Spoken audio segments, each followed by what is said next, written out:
What's up, family? What's up, family? It's your boy Urban Sports Guru, and Week 17 is here. Ladies and gentlemen, just next week, it is the NFL playoffs. This is Week 17, so it's all about seeding. It's all about seeding. The NFC, everything's all booked up. So it's all about playoff seeding. Got three teams going after the number one seed. Three teams trying to get the number one seed. You know what I'm saying? And Seattle fucked up last week, else they'll be trying to get the number one seed too. But that's a whole nother story. But then you got the AFC. You got a couple of teams trying to get the sixth seed. Bunch of other jockeying. Baltimore got that number one seed wrapped up. I don't even think they playing nobody. It's gonna be a lot of shit going on. Let me give you my picks. Jets at Buffalo. Buffalo Bills. Shout out to Bills Mafia. All Bills Mafia out there. And Jets will end this season with a loss. I'm taking Buffalo. Cleveland at Cincinnati. Cleveland should end the season with a loss because they've been one of the most disappointing teams in football this year. They should. It's only fitting. But they're playing Cincinnati. They'll get the win. Green Bay, one of those teams jockeying for the number one seed, with a very impressive win last week in Minnesota. Very, very impressive. And now they're going to road against Detroit. They own Detroit, let alone the fact that there's no Stafford playing and who's their quarterback? Yeah, I'm taking the Packers. You got the Chargers going against KC. KC want to wrap up the division. Matter of fact, they wrapped up the division already. It's all about seeding right now. I think they want the number two seed. They're gonna take care of business and take care of the Chargers. Now you got Minnesota. Minnesota's stuck in the sixth seed because of the egg they laid last week. Now, I'm not even gonna talk about the whole Monday night thing with Kirk Cousins. Not when on Monday night. My biggest indictment of his performance last week is this: your defense got you three turnovers in the first half, and you only scored 10 points. I don't care that you didn't have Dalvin Cook. Your defense got you three turnovers in the first half, and you only scored 10 points. And another thing about their defense, this defense is forcing turnovers, as I just stated, but this ain't the same Viking defense. As loaded as they are, this ain't the same Viking defense. This Viking defense can be gashed against the run. Gave up a ton of yards against Green Bay. Mind you, the same Viking defense. We saw them. The only time I've seen them this year, really, against a team with a good running game, stand up and stop the run like they have in years past, is that Sunday night game against Dallas. And I think their run defense is going to end up being their downfall this year in the playoffs. Because we saw them go to KC, and KC ran it down their throat. We saw them in a few games this year, and teams run it right down their throats. Mark my words, that'll be their downfall. But they'll take care of business and they'll win. They'll win against Chicago. They'll take care of business. They'll beat Chicago at home, with or without Dalvin Cook. Then you got Miami going to New England, last game of the year. New England also would like to take care of seeding. They'll take care of business against Miami. Now you have Atlanta, who says Dan Quinn is going to stay. Looked like he was out the door, but now he's going to stay. I actually think that's a good idea because I would like to see him with everybody there and everybody healthy. Also with a running game. Keep in mind, they have not had a running game since they went to the Super Bowl. Now the fact that they're going to be 6-10, 7-9, get a pick, maybe that's top 10. I like them if they get that Wisconsin running back. I've been talking about that for a while.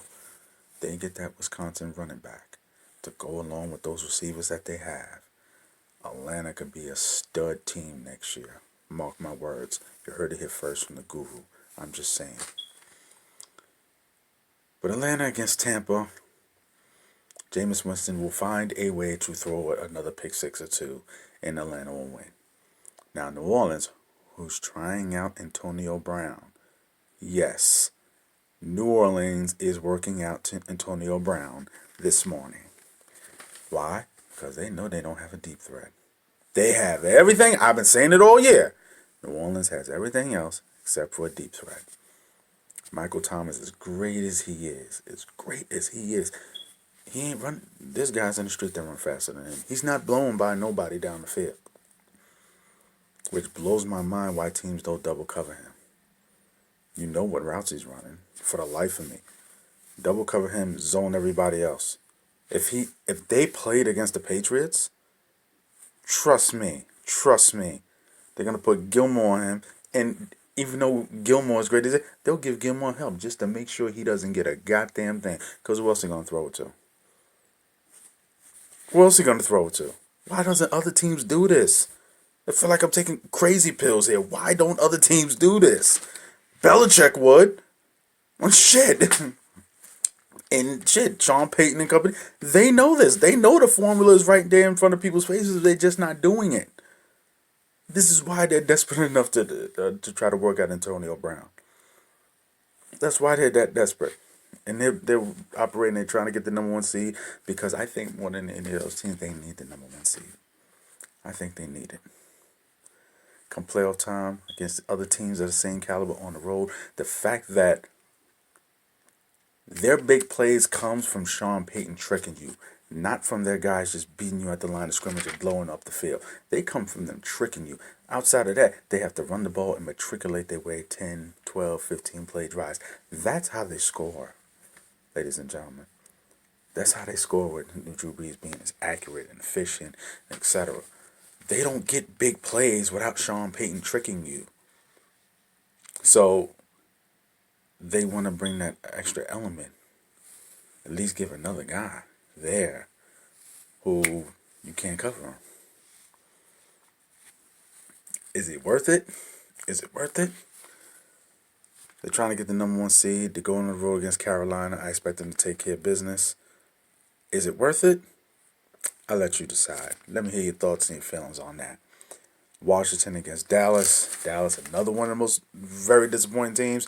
Not disappointing to me. I'm happy they are what they are, and I hope they lose. I hope Washington takes care of this. Actually, last week, I've never cheered more for a Washington team in my life. Why? Because I wanted y'all to beat my Giants because I want us to get Chase Young. And these motherfuckers lose. I was actually cheering for Case Keenum. I'm dead fucking serious. I'm dead fucking serious. I was cheering for Case Keenum. Sons of bitches, that Redskin defense let me down. But now, you're playing against the Cowboys. If you want to make me happy, beat the Cowboys. Just beat the Cowboys. Cowboys should win. Beat the Cowboys, though. Just beat the Cowboys. I love you to beat the Cowboys. It will make me so happy if you beat the Cowboys. Oakland at Denver. John Gruden, as far as I'm concerned, has done his job. He's drafted well. He's formulated a nice, good team. I really like their offensive line moving forward. Josh Jacobs. I think they're gonna need another running back if Josh Jacobs is gonna be the bell cow. I think he needs another running back to take carries away from him so he could preserve his health. But I like Josh Jacobs a lot. I mean, he's developing these young players. I think Carr will be his quarterback next year. And moving into the Vegas situation, things are looking up. So, as far as I'm concerned, he did his job. He's done his job this year. He's building a football team. And it bugs me out how people act like he can't build a football team because the way he won his Super Bowl, people got to keep in mind, he won his Super Bowl against the team that he built in Oakland. Yes, he didn't build the team in Tampa, but he won his Super Bowl against the team he built in Oakland. So don't act like this man can't build a football team. I'm just saying. But I think Denver will win. I like the way the young quarterback is playing. And they're going to give the ball to Ryan Lindsay, which is smart. Rams against Arizona. Rams, they're going to be a 9-7 football team. I said they'll be 8-8. I was a game off. Fact is, they got a lot of decisions to make. You're paying Jared Goff a lot of money. You take Not just a running game, but you take a dynamic running back, the guy who was probably the best running back in football before he got hurt. You take that away from Jared Goff, Jared Goff looks ordinary. He looks ordinary. Dave should look like $100 million quarterback, and he has arm talent. He can make some pretty ass throws. That is no debating there. But he will look pretty much ordinary. Straight up, he will look ordinary. And the fact they got a lot of money invested in him, then you got Todd Gurley, a lot of money invested in there, and they tried to low manage him, and his knees is just what his knees are. You got a lot of money invested in that defense. At the end of the day, when they play physical teams, they get pushed around. I'm just calling a spade a spade. When they play physical teams, they get pushed around. So Rams got a lot of decisions to make. Philadelphia against the Giants. My Giants. Philly better win because I don't want my Giants winning no more games. I want these young players to develop like Danny Dimes and Saquon's looking healthy. Let Saquon get his 1,000. But let Philly make the plays late, win, keep Cowboys out of the playoffs. Indy versus Jacksonville. I'm taking Indy. Jacoby Brissett looked like he had this season they had some injuries or whatever. And I more look forward to them next year with them really investing into Jacoby Brissett. I think he needs more targets on the outside. Because that's something that Andrew Luck can get away with. He doesn't have the talent that Andrew Luck has. Because outside of T.Y. Hilton, who do they have? Who do they have? I said last year in the offseason they should have went after Le'Veon Bell. They have to start investing some money into this offense. Not just the offensive line, which is great. Get this man some targets. Because he can't carry the team the way Andrew Luck can carry a team. No knock. I think he's a good quarterback. I think he's more capable of being a starter and winning. But you got to give him more targets. Jacksonville, they got to make up their mind who they're going to be. Who's going to be their quarterback? Who's going to be their coach? Who's going to be their GM running shit? They got a lot of decisions to make. Pittsburgh against Baltimore. I'm taking Pittsburgh for the simple fact. Baltimore, they resting their guys. They could still win with RG3 because he does a lot of the same things that Lamar Jackson does. That's funny. I said in the beginning of the season I didn't think Lamar Jackson would play all the games. Well, that was because I thought Lamar Jackson would get hurt. But my prediction still comes true. Just saying. Tennessee versus Houston.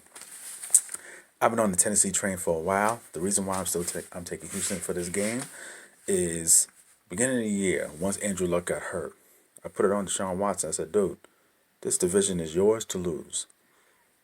And he's not disappointed. Looks like they'll go 11-5 and win the division. And when I look at Tennessee, the one problem I have with them, they can't get after the quarterback. They really can't get, even against a team like Houston that has problems protecting the quarterback. Tennessee has a hard time getting to the quarterback. So you have problems getting to the quarterback. That means Deshaun Watson's going to have extra time to make those deep throws down the field, which he does just as good as anyone else in football. And defensively, J.J. Watt might be playing. I just think Houston will get more explosive plays to get the win. And I like what Ryan Tannehill's done. I just think Houston will get more plays, make enough plays to get the win. Then you got the 49ers at Seattle. I'm going to take the 49ers for the simple fact of you can't keep asking Russell Wilson to do everything on his own. Yes, getting beast mode is a nice move. It's a nice move, great PR, great gesture. You're going to have him in front of the 12th man in Seattle. The crowd's going to be going crazy. And he's going to have a run or two where he looks like the old beast mode. Well, we can't ask him to come off the street and carry the ball 25 times. You can.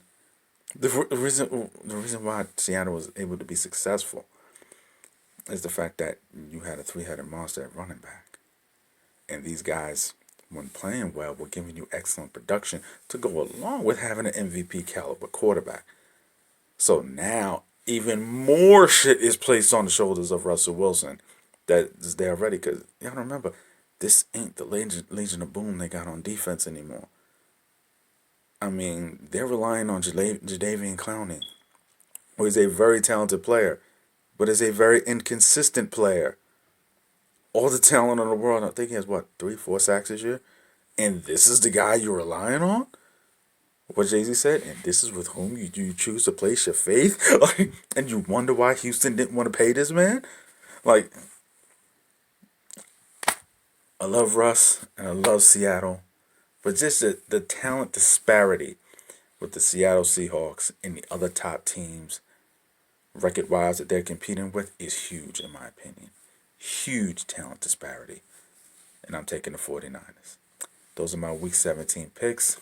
Hit the like, hit the subscribe. Let me know what you think. Let me know what you feel. It's your boy, Urban Sports Guru, and I'm out. Salute.